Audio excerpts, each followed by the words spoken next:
and welcome to another edition of 705 Sports Headlines with myself, Jacob Moore, sports analyst. So before we get right into everything that's going on in sports, we do need to talk about the Ontario government has made an announcement starting February the 17th that venues will be allowed to have up to 50% capacity for sporting events. Sioux Online has reached out to the Sioux Greyhounds to find out when ticket sales will start to go for these upcoming home games. Obviously tonight is still just the 500 fans in the stands, but as soon as we hear back from them, we will update you ASAP. Now, speaking on those Greyhounds, the Greyhounds are just finishing off a homestand.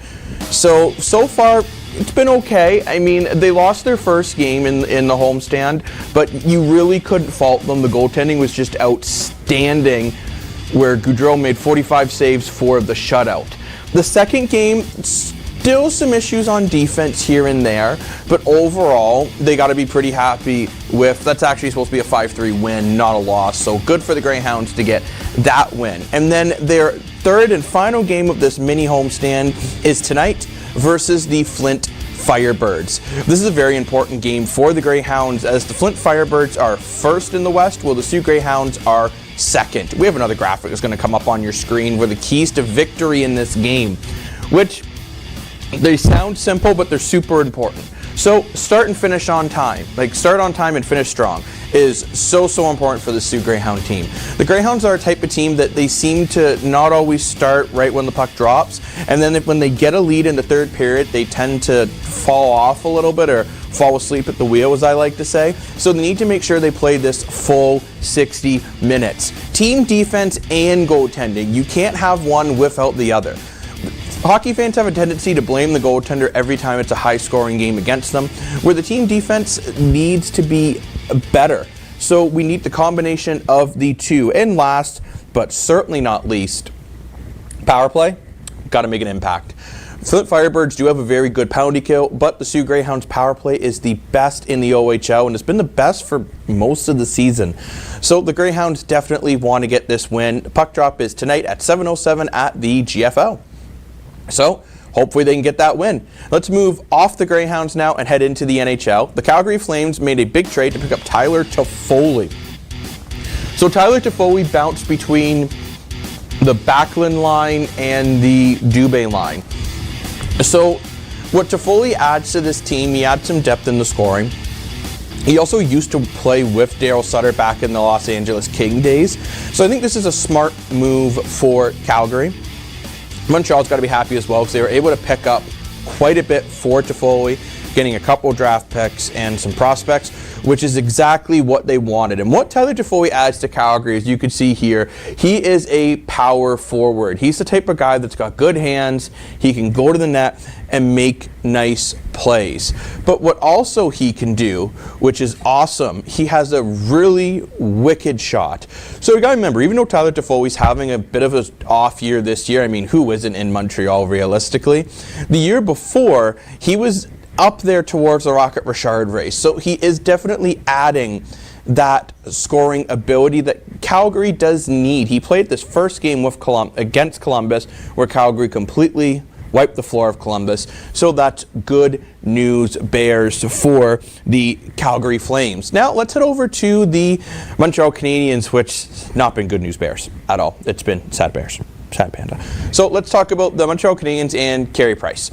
So Carey Price, unfortunately, will not be skating this week, as he is going to be doing in-gym workouts only. Carey Price, as everyone knows, is Montreal's franchise piece. He's their best player. He's everything to this franchise. Since they've lost him, the team has just frankly been terrible. I'm still 50-50 on if Price is going to play this year, just being completely honest. I mean, I personally don't think Montreal should play him this year. I mean, if he wants to and he gets healthy, I understand you need to. But I don't know if I risk his rehab when this season's a wash.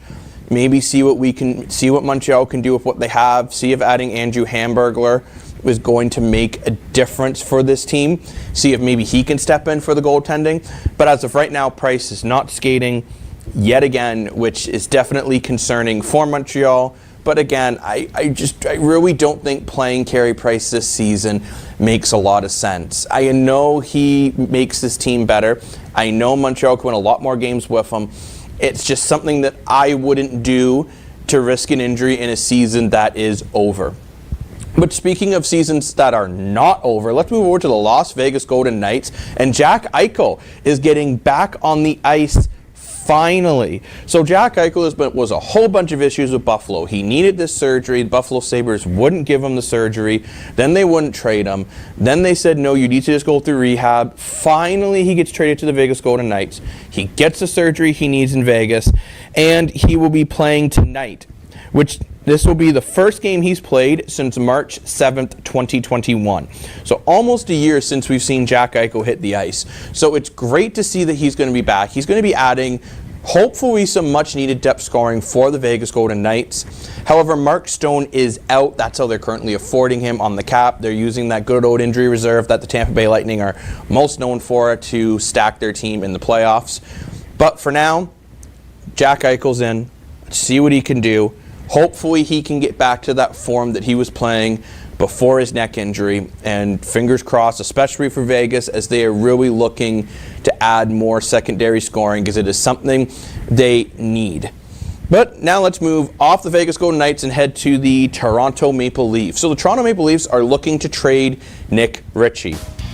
Not a surprise at all. So Nick Ritchie has had a pretty bad season this year, playing 33 games, scoring 2 goals, 7 assists, 9 points, -3. Compared to the year before in Boston, where in 56 games he had 15 goals, 11 assists for 26 points, and a -6. So you might be saying, why would someone want Nick Ritchie?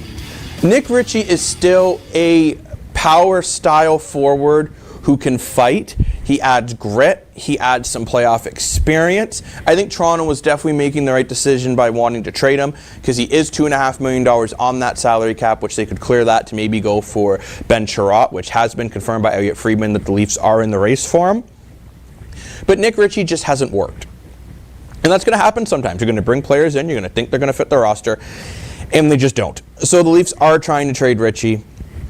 Basically, he's going to go to a team that's either looking for grit for a playoff push, or a team that's willing to take cap space for you to trade them prospects or draft picks. So we will have to see what Toronto does with Nick Ritchie. But now let's move on to the football field, and we're going to speak on Aaron Rodgers and the Green Bay Packers. So the Green Bay Packers have decided that they want to keep Aaron Rodgers, even though Aaron Rodgers doesn't want to stay with Green Bay. So they've already guaranteed that they will max the cap to try to win again. The MVP quarterback has showed no interest in returning. Frankly, I don't know why Green Bay continues to try to bring him back. If someone doesn't want to play on your team, they don't want to be here, let them walk. Find someone else. Move on. Green Bay is still trying to win a Super Bowl with a group and a leader that frankly just isn't going to win. Aaron Rodgers doesn't want to be there. He's made that very clear. Makes it very awkward for his teammates because they know he does not want to play with them. So move on. They're not going to. I will almost put money on it if I wasn't so cheap that Aaron Rodgers will be back next year with Green Bay, but he's going to cause a big stink in the offseason, and we're going to continue to talk about him. Last but not least, let's head over to the Canadian Football League, where they made some history this week. The BC Lions, for the first time in CFL history, have acquired a female coach. Tanya Walker will be joining the staff as a defensive assistant. Walter becomes the first full-time female coach hired in the Canadian Football League history. She was a player for the Western Women's College Football League in 2013. She represented Alberta and Team Canada, helping the national team win silver at the International Federation of American Football Women's Championship in 2017. The BC Lions defense really struggled last year, and they're hoping that she's going to be able to come in and help add some structure. And this is also a big move for equality and inclusion in the CFL. It only takes one team to really take that next step, and the BC Lions, my friends, as Doug Ford would say, has done so. But that's it. That's it for today's show. Thank you so much for watching. Make sure to tune in on Friday for the full half-hour version of 705 Sports with myself and Dan Gray. Remember, too, there's also our morning news show, First Local, which airs every morning from 8 to 8:30, the Sioux's only live news show. But thanks so much for watching. Only have one piece of paper, so we'll try it.